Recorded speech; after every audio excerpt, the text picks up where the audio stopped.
예배를 드리시는 모든 분들에게 주 예수 그리스도는 은혜와 평강이 가득하시길 주님으로 축복합니다. 우리가 자주 사용하는 단어, 신앙생활하면서 가장 많이 듣는 말 중에 하나가 은혜라는 단어입니다.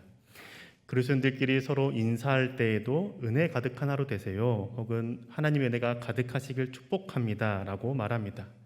상대방에게 이렇게 인사하는 이유는 하나님 안에서 평안한 하루, 기쁨과 감사가 넘치는 하루, 하나님의 도우심이 가득한 하루를 보내기를 소망하는 마음에서 그렇게 축복합니다. 그리고 이렇게 인사할 때뿐만 아니라 주일 예배를 드리고 혹은 예배를 드리고 나서도 오늘 예배 때 은혜 받았다라고 우리는 고백할 때도 있습니다. 설교를 듣고 감동이나 깨달음을 있었을 때, 혹은 찬양을 부르면서 하나님의 사랑을 느꼈을 때, 혹은 기도하는 중에 하나님으로부터 오는 평안과 감사가 고백되어졌을 때 우리는 은혜 받았다라고 고백하기도 합니다. 그리고 살아온 나의 삶을 돌아보면서 지금까지 하나님의 은혜로 살았습니다라고 고백할 때도 있습니다. 인생의 우여곡절도 많았고 그때마다 채워주시는 하나님의 인도하심, 그리고 섭리, 그 모든 것들을 돌아보면서 하나님의 은혜로 지금까지 살았습니다라고 고백하죠. 혹은 큰 어려움에서 벗어났을 때, 질병에서 고침을 받았을 때, 가정의 문제와 아픔이 해결되었을 때에도 하나님의 은혜입니다라고 우리는 고백합니다. 대체로 우리가 은혜라는 단어를 사용할 때, 내가 잘 될 때, 그리고 평안과 기쁨을 누릴 때, 어려움에서 벗어날 때 은혜를 받았다, 은혜를 입었다라는 단어를 많이 사용합니다.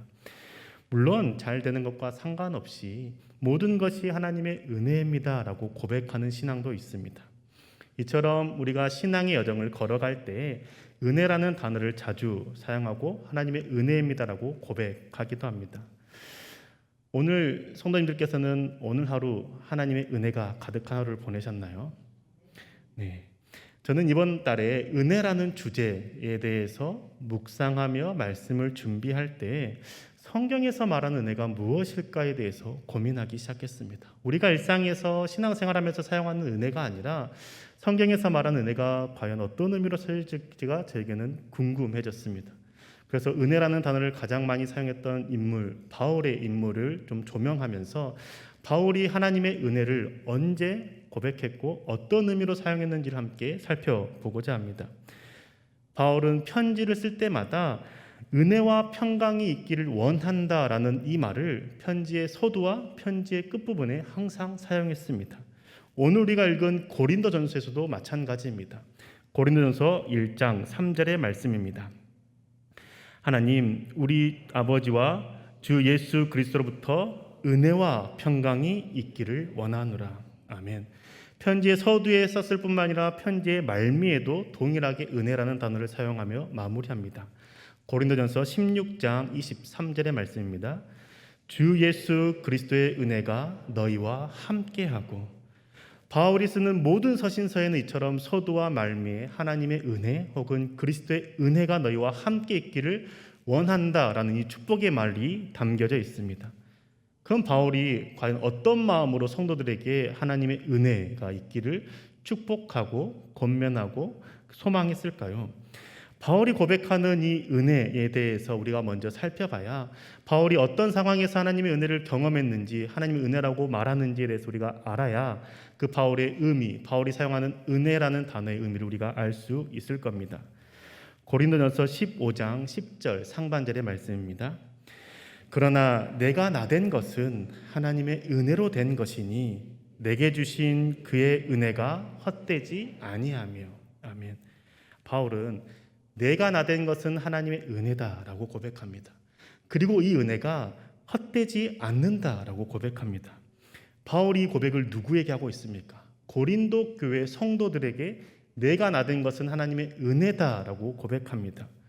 바울이 성도들에게 편지를 쓰면서 내가 나된 것은 하나님의 은혜입니다라고 고백했을 때 바울에 대해서 잘 알고 있던 고린도 교회의 성도들이기 때문에 바울이 어떤 삶을 살았고 어떤 인생을 살았는지 어떤 신앙을 갖고 있는지 알았기 때문에 이 고백을 읽을 때 아멘, 아멘 하면서 읽었을 겁니다. 바울과 고린도 교회의 관계는 어떤 관계였습니까? 고린도 교회는 바울이 2차 전도 여행 때 1년 6개월 이상을 머물면서 세운 교회입니다. 쉽게 말하면 바울이 고린도 지역에 가서 개척한 교회이고 세운 교회입니다. 초대 목사님이 됩니다.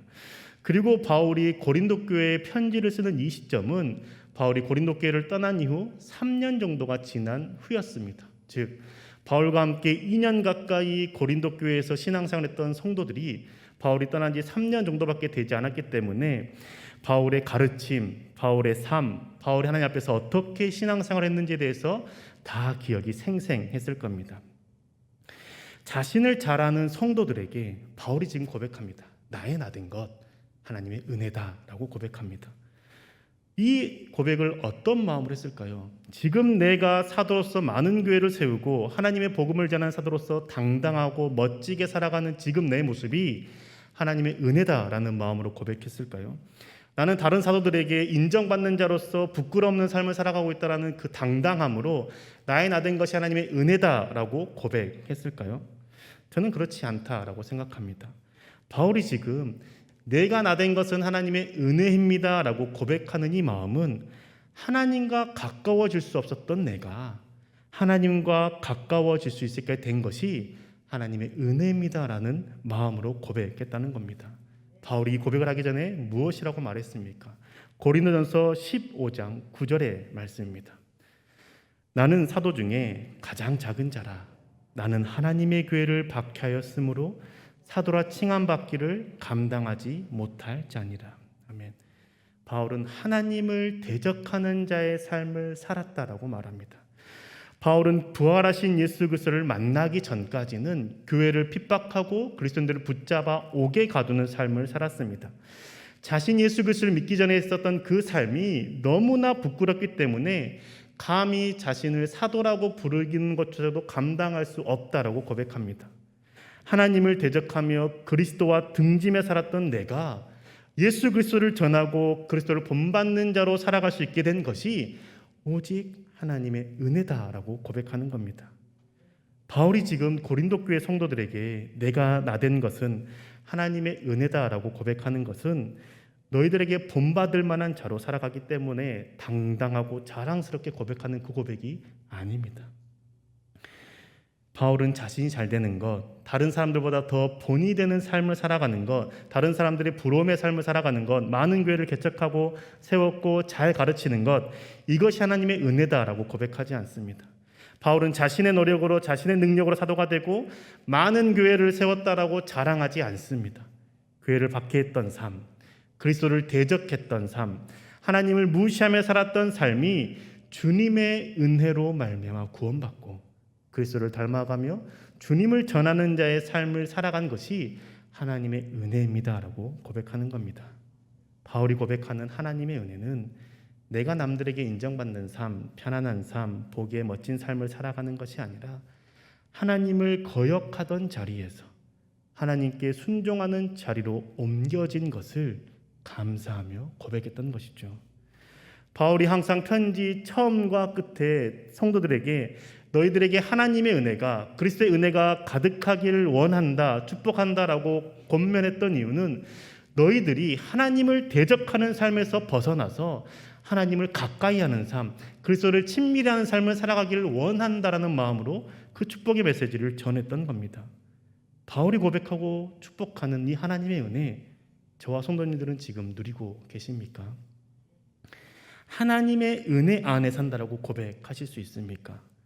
죄인의 삶에서 벗어나 그리스도를 믿고 따르는 삶을 산다라고, 이 삶이 하나님의 은혜입니다라고 고백하고 계십니까? 예수 그리스도를 믿고 난 이후에 하나님을 대적하는 죄, 음란과 간음에서 멀어지셨습니까? 음란과 간음의 제약으로부터 멀어져서 거룩한 삶, 정결한 삶을 살며 그리스도와 가까워지셨습니까? 주님을 내 삶의 구주로 고백하신 이후에 탐심과 탐욕과 죄악에서 벗어나셨습니까? 탐심과 탐욕에서 벗어나서 하나님만을 섬기며 베풀며 사랑하는 삶을 살고 계십니까? 하나님을 섬기는 자의 삶을 살기로 고백하신 이후에 우상을 숭배하는 삶, 돈과 권력과 쾌락을 탐하는 삶에서 돌아서셨습니까? 우상을 숭배하는 삶에서 벗어나 오직 여호와 하나님만을 경배하고 섬기며 주님께 순종하는 삶을 살아가고 있습니까? 죄악에서 머물면서 하나님을 대적하는 삶을 살던 내가 그 삶을 벗어버리고 그 삶을 멀리하고 하나님을 따르는 삶, 그리스도께 순종하는 삶을 살아가고 있을 때 나는 주님의 은혜로 내가 살아가고 있습니다라고 고백하는 게 바울의 고백이었다는 겁니다. 바울이 하나님의 은혜를 고백한 것처럼 저와 성도님들도 하나님을 대적하던 삶에서 벗어나 하나님과 가까워진 하나님의 은혜를 누리시길 축복합니다. 그러면 우리 정말 그 하나님을 믿는 삶, 하나님을 대적하는 삶에서 벗어나서 그리스도와 가까워지는 삶을 살기를 원하는데 그 삶을 사는 게 쉽습니까? 우리는 여전히 죄악을 가까이 하고 하나님을 대적하며 하나님께 등 돌리고 살아갈 때가 많습니다. 바울이 고백하는 하나님의 은혜로 내가 대적하던 삶에서 하나님을 가까이 하는 삶을 살았다라는 이 은혜가 나와는 거리가 먼 것처럼 느껴집니다. 바울이 고백하는 그 은혜가 내 고백이 되지 않을 때가 많습니다. 예수 그리스도를 믿고 난 이후에도 우리는 왜 하나님을 대적하는 삶을 살아가고 죄악 가운데 거하며 하나님을 따르는 삶을 살지 못하는 것일까요? 그 이유가 어디에 있는 걸까요? 왜 예수 그리스도를 믿고 난 이후에도 하나님을 대적하는 삶에서 벗어나지 못하고 죄악 가운데 살고 있는 걸까요? 바울은 너무나 위대한 사람이기 때문에 바울이기 때문에 가능하고 우리는 너무나 부족한 믿음이기 때문에 그게 불가능했기 때문에 우리는 바울이 누린 그 은혜 누리지 못하는 걸까요? 그렇지 않다는 겁니다. 바울도 지금 고린도 교회에 편지를 쓸 때 지금 우리가 하는 고민과 동일한 고민을 하면서 편지를 썼습니다. 왜냐하면 고린도 교회의 성도들이 예수 그리스도를 믿고 난 이후에도 하나님을 대적하며 죄악 가운데 거하며 하나님을 멀리하는 삶을 살았기 때문입니다. 고린도 지역에 만연했던 음행과 간음과 우상 숭배를 예수 그리스도를 믿고 구주로 섬긴다라고 했던 그 성도들이 여전히 즐기며 행하고 있던 게 고린도 교회 성도들이었던 겁니다. 고린도전서 5장 11절의 말씀입니다. 이제 내가 너에게 쓴 것은 만일 어떤 형제라 일컫는 자가 음행하거나 탐욕을 부리거나 우상 숭배를 하거나 모욕하거나 술 취하거나 속여 빼앗거든 사귀지도 말고 그런 자와는 함께 먹지도 말라 함이라. 지금 고린도전서는 예수 그리스도를 믿는 성도들에게 쓴 바울의 편지입니다. 예수 그리스도를 믿고 난 이후에도 여전히 탐욕, 우상 숭배, 술 취함, 속여 빼앗는 행위들을 행하고 살았다는 겁니다. 하나님을 대적하는 삶을 여전히 살고 있었다는 것이죠. 심지어 어떤 성도들은 아버지의 아내, 즉 자신의 새엄마와 동침하기도 했습니다. 고린도전서 5장 1절의 말씀입니다. 너희 중에 심지어 음행이 있다함을 들으니 그런 음행은 이방인 중에서도 없는 것이라 누가 그 아버지의 아내를 취하였다 하는도다. 하나님의 거룩한 백성이 되었는데 여전히 고린도 지역의 죄악들을 따라 살았던 것이죠. 하나님의 거룩한 백성이 되었지만 창녀와 몸을 합하는 자도 있었습니다. 그리고 부부 외에 다른 이성과의 관계도 맺는 사람들도 있었다는 겁니다. 고린도전서 6장 15절과 16절의 말씀입니다. 너희 몸이 그리스도의 지체인 줄을 알지 못하느냐? 내가 그리스도의 지체를 가지고 창녀의 지체를 만들겠느냐? 결코 그럴 수 없느니라. 창녀와 합하는 자는 그와 한 몸인 줄을 알지 못하느냐? 일러스되 둘이 한 육체가 된다 하셨나니. 아멘. 예수 그리스도를 믿고 난 이후에 그리스도의 지체가 된 사람들이 그리스도의 지체로서의 삶을 살아가지 않고 창녀와 몸을 합해서 창녀의 지체가 되어 살아갔습니다. 고린도 교회 성도들은 하나님이 금하시는 것, 하나님을 대적하는 행위들을 여전히 행했고 그 행하면서도 하나님 앞에 나와서 예배드리고 말씀을 배웠으며 하나님께 기도했습니다. 그리고 스스로 괜찮다라고 얘기했습니다. 왜 그랬을까요? 왜냐하면 고린도 지역에 만연했던 그 문화, 다른 사람들이 다 행하기 때문에 자신들도 괜찮다라고 얘기했던 마음이 있었기 때문입니다. 고린도 교회 성도들이 예수 그리스도를 믿고 난 이후에도 자신들의 삶이 변하지 않았던 이유는 자신들이 생각하고 있던 그 지식 그리고 그 지역에 있었던 많은 문화들이 괜찮게 여겼고 그게 올바르게 여겼고 그게 또한 아무런 문제가 없다라고 생각했기 때문입니다. 그들은 하나님을 믿고 나서도 바울이 고백하는 그 하나님의 은혜, 하나님을 대적하는 자리에서 하나님께 순종하는 자리로 가는 그 은혜를 누리지 못했습니다. 왜 누리지 못했을까요? 그들을 가르쳤던, 그들이 배웠던 그 말씀이 연약했기 때문일까요? 그들이 말씀을 잘 배우지 못했기 때문일까요? 그렇지 않습니다. 고린도 교회를 세운 사람이 바울이라고 말씀드렸습니다. 바울은 신약성경 27권 중에서 절반 가까이 되는 13권을 쓴 사람입니다. 예수 그리스도를 믿는 것이 무엇인지 명확하고 정확하게 가르쳤던 자가 바울입니다. 그런 바울이 고린도 교회를 세웠습니다. 고린도 교회에서 바울이 사역할 때 2년 가까이 성도들을 가르쳤고 양육했습니다. 그리고 지금 약 3년이 지난 이 시점에 고린도 교회에 들려오는 소문이 하나님을 대적하는 자의 삶을 살고 있었다라는 것이죠. 예수 그리스도를 믿기 전의 삶과 믿고 난 이후의 삶이 변화되지 않았습니다. 사랑하지 않고 비판과 비난만 가득하고 음란과 탐심이 가득한 모습으로 예배당에 나왔고 하나님을 찬양했으며 말씀을 들었습니다. 그리고 자신들은 신앙생활 한다라고 여겼고 괜찮다라고 생각했던 것이죠. 이런 이야기들이 바울을 계속 들었을 때 바울이 고민했던 겁니다. 왜 이들이 이처럼 하나님을 대적하는 삶에서 돌아서지 않고 여전히 죄악 가운데 행하고 있을까? 왜 고린도 교회 성도들의 삶이 변하지 않고 여전히 하나님을 대적하는 삶을 사는지에 대해서 바울은 생각했습니다. 바울이 곰곰이 생각한 결과 그들의 문제가 어디 있는지 알았습니다.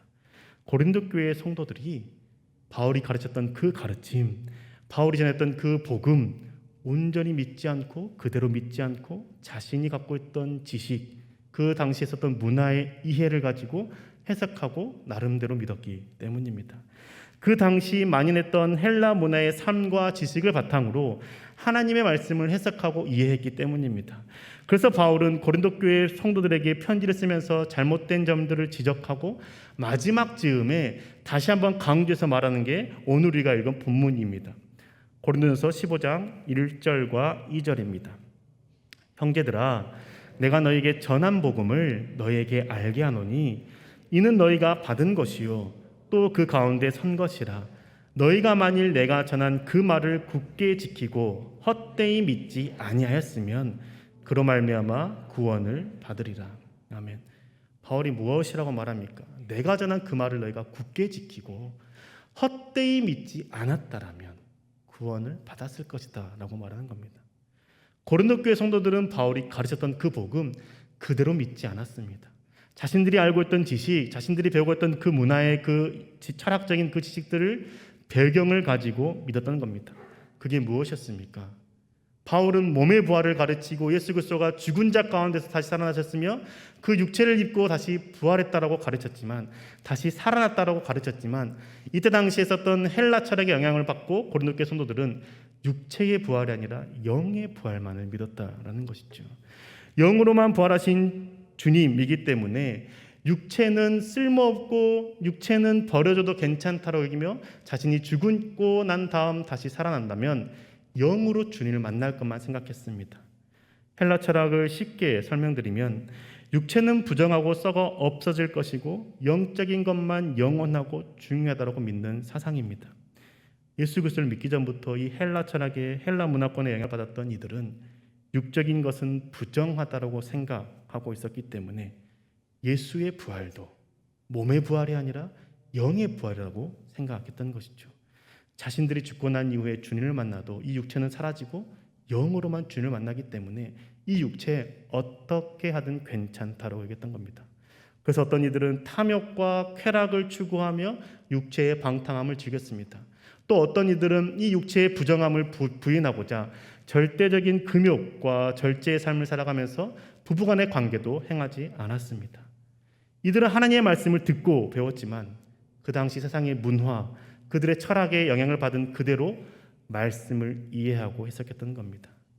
자신의 문화에 맞게 말씀을 받아들였기 때문에 음란하고 타락한 고린도 지역의 문화가 교회 내로 성도들의 삶에 그대로 들어간 것이죠. 근친상간하는 것, 창녀와 몸을 합하는 것, 우상 숭배하는 것, 탐심의 제약을 행하는 것, 그래도 괜찮다고 얘기했습니다. 왜냐? 영의 부활만 생각했고 그것만을 믿었기 때문입니다. 그들은 하나님이 원하시는 말씀의 기준 제대로 잡지 못했습니다. 바울이 가르쳤던 그 복음 제대로 온전히 믿지 않았고 자신들이 이해할 수 있는, 자신들이 받아들일 수 있는 수준에서만 받아들였습니다. 그러다 보니 이들이 하나님 앞에서 대적되는 삶을 벗어나지 못하고 여전히 죄악 가운데 살아갔던 것입니다. 바울은 이들의 잘못된 헬라 문화의 영향을 받은 것을 바로 잡아주기 위해서 예수 그리스도의 부활을 설명합니다. 15장 3절부터 10절까지가 예수 그리스도의 부활에 대해서 말씀했던 겁니다. 주님께서 누구를 만났는지, 육체를 가지고 부활하신 주님께서 누구를 만났는지에 대해서 자세하게 기록하고 있습니다. 육체를 가지고 부활하신 주님께서 처음 만난 사람이 베드로였습니다. 그리고 12사도였습니다. 그리고 500명의 사람들이었고 그 다음에 다른 사도들도 만나 주셨습니다. 그들이 만난 주님은 십자가에 못 박힌 그 손과 발이 그대로 있는 예수 그리스도를 보았고 만났다라고 바울은 고린도 교회 성도들에게 가르쳐 준 겁니다.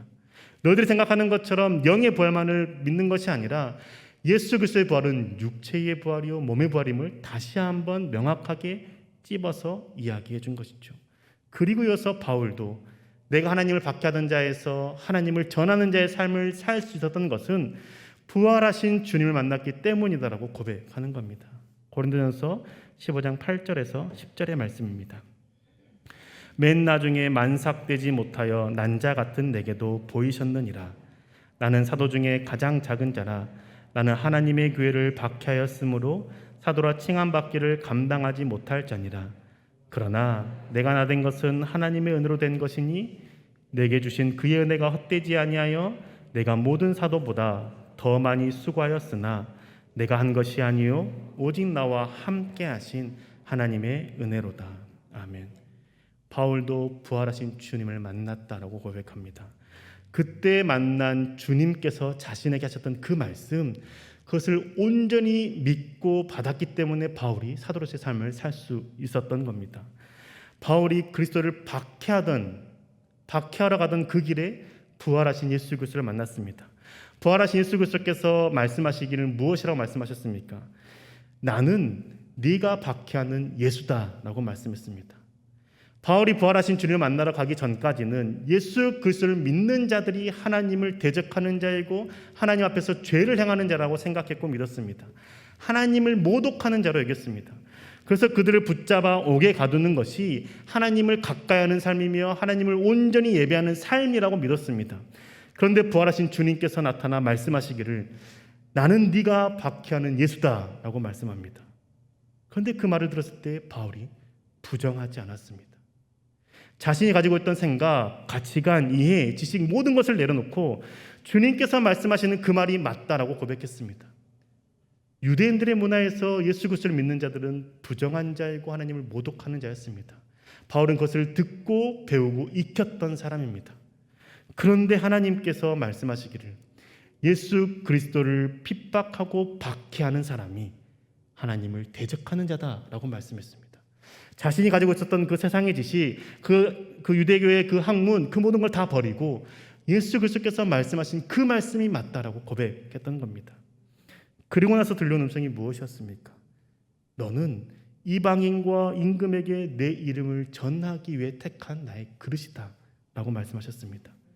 그 말씀을 온전히 받았고 그 말씀을 그대로 믿었으며 굳건히 지켰기 때문에 바울이 예수 그리스도의 이름을 모든 곳에 돌아다니며 전하는 자의 삶을 살았던 겁니다. 바울이 다른 사람들보다, 다른 사도들보다 더 열심히 섬길 수 있었고 사역할 수 있었던 이유는 자신에게 하신 그 말씀을 그대로 믿었기 때문입니다. 내가 주님을 박해하던 자였고 하나님을 대적하던 자였지만 그런 나를 만나주신 하나님, 그리고 그 하나님을 전하게 하신 그 하나님의 은혜에 감사함으로 이방인에게 복음을 전하는 삶을 살 수 있었던 것이죠.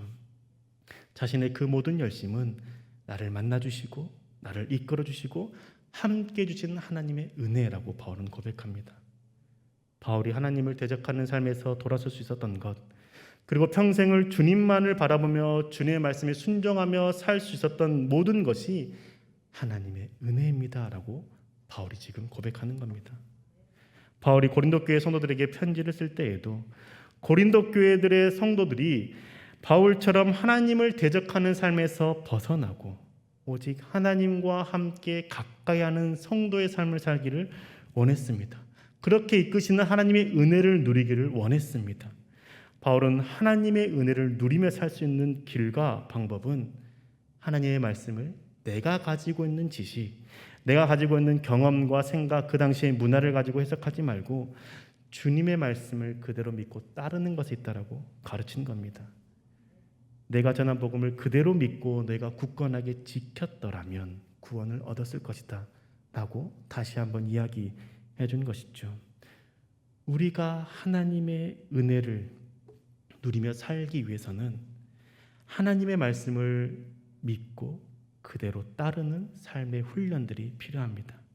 그 말씀을 붙잡고 살아가야 합니다. 이 세상에 있는 문화와 내가 가지고 있는 지식들로 그 말씀을 다시 해석하고 왜곡하는 것이 아니라 그리스도께서 가르치신 그 말씀을 믿고 살아가고자 하는 삶의 순종이 우리 가운데 필요한 것이죠.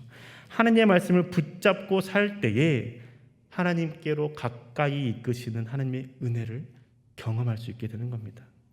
저와 여러분 모두 하나님께서 하나님께로 가까이 이끄시는 그 은혜를 누리시길 축복합니다. 저도 최근에 하나님의 은혜로 하나님을 대적하는 삶에서 벗어나 하나님을 가까이 하는 삶으로 변화되는 은혜를 조금 맛보아 누렸습니다. 청년부를 담당하면서 올해 청년부가 하나님의 말씀을 가까이 하며 주님과 동행하는 청년부가 되기를 원하는 마음으로 묵상을 하기 시작했습니다. 1월 말부터 평일에 매일같이 묵상을 하고 묵상한 내용들을 리더들과 함께 있는 카카오톡 단체 카톡방에 올렸습니다. 부끄러운 고백이지만 전임 사역자로 사역한 지 올해로 9년 차인데 그동안 묵상을 제대로 꾸준히 한 적이 없었습니다. 묵상을 매일 하는 것은 불가능하다고 생각했습니다. 그래서 한 주에 3번만 하는 것도 잘하는 것이고 100점짜리 신앙이라고 가르쳤습니다. 물론 그러면서도 저는 묵상을 거의 하지 않았습니다. 왜냐하면 설교 준비면 충분하다고 생각했기 때문입니다.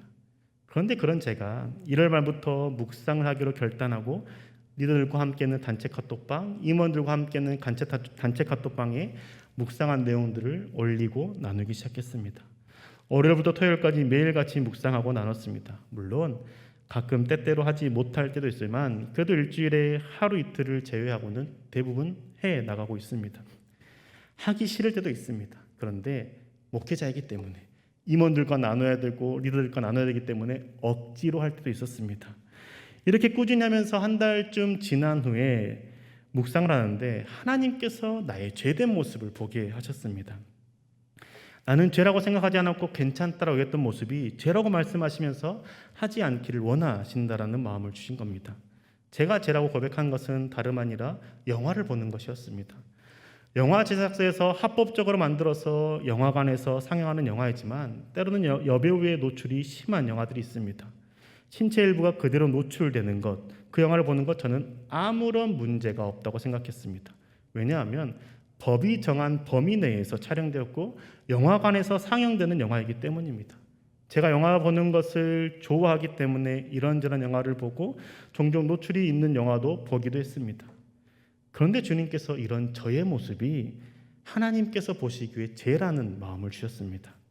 아내가 아닌 타인의 신체의 일부를 보는 것이 죄라는 것을 깨닫게 해주셨습니다.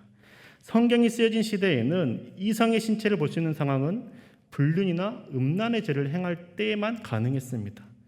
하나님께서는 제가 합법적으로 영화관에서 상영되는 영화라고 할지라도 이성의 신체가 노출된 것을 보는 것은 음란의 죄이기 때문에 그 죄에서 벗어나기 원한다는 마음을 저에게 주셨습니다. 말씀을 묵상하는 가운데 본문을 통해서 제게 깨닫게 하신 것이죠. 그때 저는 그 말씀을 아멘으로 받아들였고 그때부터 저는 노출 있는 영화를 보지 않고 있습니다. 앞으로도 그런 영화는 보지 않을 것입니다. 왜냐하면 하나님께서 말씀하신 그 기준이고 하나님께서 나에게 묵상을 통해서 깨닫게 하신 부분이기 때문에 하나님을 대적하는 삶에서 조금이나마 하나님께 가까워지는 삶을 살고자 하는 제 결단인 겁니다. 저는 이게 하나님께서 저에게 부어주신 하나님의 은혜라고 고백합니다. 음란의 죄에서 벗어날 수 있었고 더 이상 그 죄에 빠지지 않도록 이끄시고 계시는 분이 하나님이시기 때문입니다. 저의 상식과 세상의 지식에서는 죄라고 생각되지 않았던 영역이었습니다. 그런데 하나님의 은혜로 말미암아 그게 죄라는 것을 깨닫게 된 것이죠. 그뿐만 아니라 하나님을 외면하면서 멀어졌던 삶에서 벗어나 조금 더 하나님과 가까워지는 삶을 살 수 있는 은혜를 저에게 부어주신 겁니다.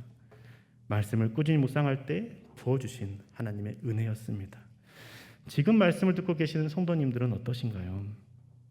내가 가지고 있는 지식과 세상의 문화를 고려하면서 하나님의 말씀을 받아들일 것과 외면할 것을 구분짓고 계시진 않습니까? 하나님께서 죄라고 말씀하시는 영역에 대해서 세상이 괜찮다라고 여기기 때문에 스스로도 괜찮다라고 여기며 살아가고 계시진 않습니까? 하나님은 정직히 행하라라고 말씀하시고 하나님 앞에 선자로서 거룩함과 정직함을 지켜나가라고 말하지만 세상에서는 조금의 거짓을 행하는 것 괜찮다라고 여기고 요즘 누가 정직하게 그대로 사냐면서 적당하게 거짓을 행하는 것, 편법을 하는 것 괜찮게 여기며 살아가고 계시진 않습니까? 예수님께서는 이성을 보고 음욕을 품는 자는 이미 간음한 자라고 말씀하셨지만 이성의 신체를 보고 음욕을 품는 것은 건강한 사람이라면 당연한 것이기 때문에 괜찮다라고 생각하며 여전히 죄 가운데 거하시진 않습니까? 형제를 미워하는 자는 살인하는 자라고 주님께서 말씀하셨지만 어떻게 사람이 감정을 가진 사람이 미워하지 않을 수 있냐며 자신의 미움의 감정을 그대로 안에 간직한 채 하나님 앞에 나아오고 하나님을 예배한다라고 생각하며 나는 괜찮다라고 여기고 계시진 않습니까?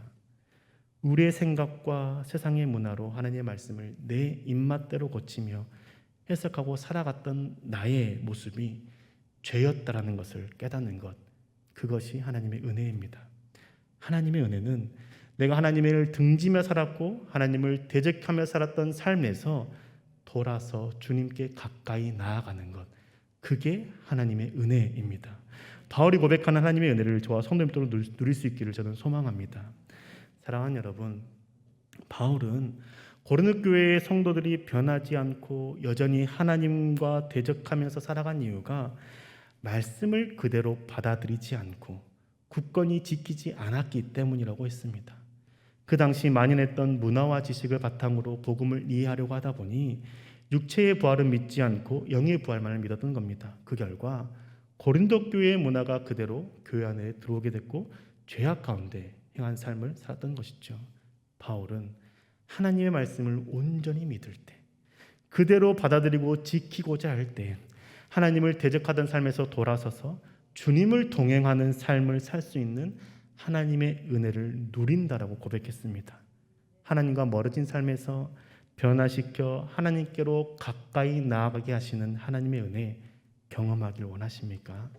그렇다면 말씀이신 예수 그리스도를 붙잡고 온전히 믿고 순종하며 그 말씀을 지켜 행합시다. 나의 삶을 변화시킨 하나님의 은혜를 누리기 위해서 우리 이제 주님의 말씀을 그대로 믿고 굳건히 지키며 살아가고자 하루하루를 애써 봅시다. 묵상하고 통독하며 깨닫게 된 말씀을 나의 지식과 세상의 문화와 환경에 비춰 내 나름대로 해석하지 말고 말씀을 신뢰함으로 주님의 그 말씀을 붙잡고 한번 살아가 봅시다. 말씀을 붙잡을 때에 나와 함께 하시는 하나님께서 나의 삶에 놀라운 은혜들을 부어주실 겁니다.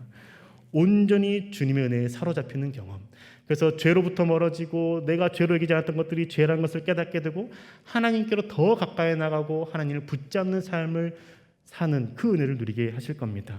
그래서 우리가 바울이 한 그 고백, 내가 나 된 것은 하나님의 은혜이고 나와 함께 하신 하나님의 은혜로 내가 지금 살아가고 있다라고 하는 그 고백을 고백할 수 있는 저와 성도들 되시기를 주님의 이름으로 축복합니다.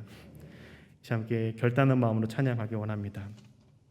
여러분, 우리가 살아갈 수 있는 것 오직 은혜이기 때문에 살아갈 수 있습니다. 그 은혜는 예수 그리스도께서 부어주실 때 가능한 것이죠.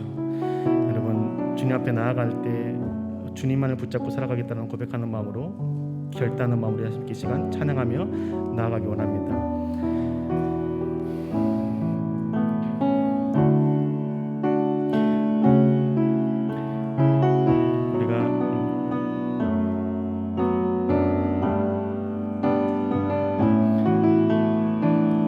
아니면 살아갈 수가 없네. 은혜 아니면 살아갈 수가 없네. 호흡마저도 다 주의 것이니 세상 평안과 위로 내게 없어도 예수 오직 예수 다시 한번 고백합시다. 은혜 아니면 살아갈 수가 없네. 은혜 아니면 살아갈 수가 없네. 호흡마저도 다 주의 것이니 세상 평안과 위로 내게 없어도 예수 오직 예수뿐이네. 크신 괴해 다 볼 수도 없고 작은 건 안에 지쳐도 주께 묶인 나의 모든 삶 버티고 견디게 하시네.